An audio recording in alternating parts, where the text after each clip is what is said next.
Miss হবে না আপনার পছন্দের টিভি শো। দেখুন জি5 অ্যাপে একদম ফ্রি। আমি মেঘকে সন্দেহ করেছিলাম, সেটা আমার ভুল। আর আমার ওই ভুলই মেঘকে একটা বিরাট সর্বনাশের দিকে ঠেলে দিয়েছিল। সেই ভুলের কোনো ক্ষমা হয় না।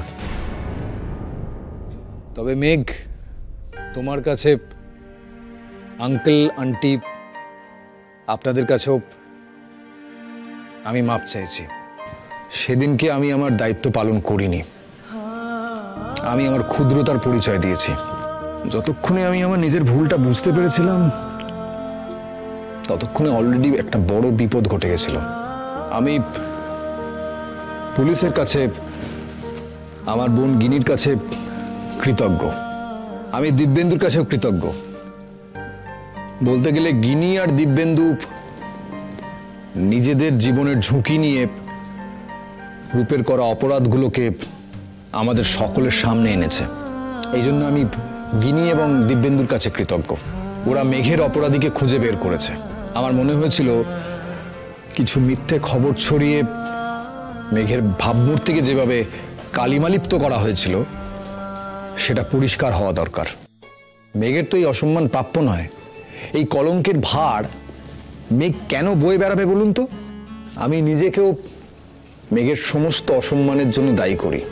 আর তাই আমার মনে হয়েছিল মেঘের অপরাধীদের সকলের সামনে এক্সপোজ করে মেঘের কলঙ্ক মুক্তিতে হয়তো আমি খানিকটা পার্টিসিপেট করতে পারি।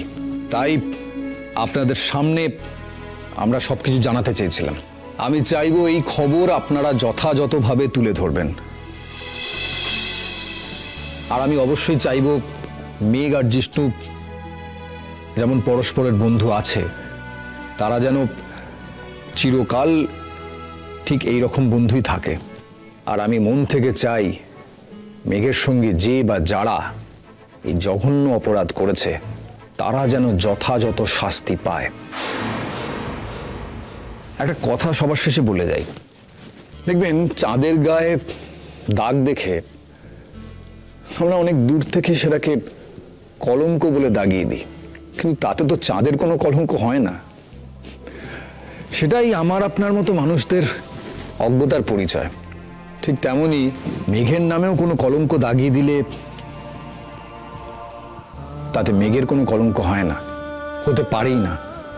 মেঘ এই সব কিছুর অনেক ঊর্ধ্বে। মেঘ, আমার কোনো মুখ নেই তোমার সামনে দাঁড়াবার মতো।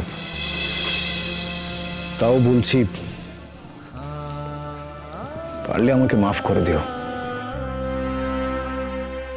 আমি তোমার কাছে ক্ষমা প্রার্থী।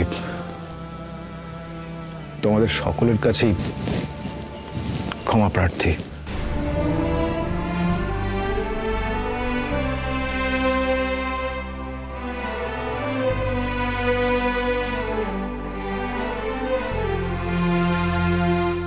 জি5 ডাউনলোড করুন আর সব এপিসোড দেখুন একদম ফ্রি।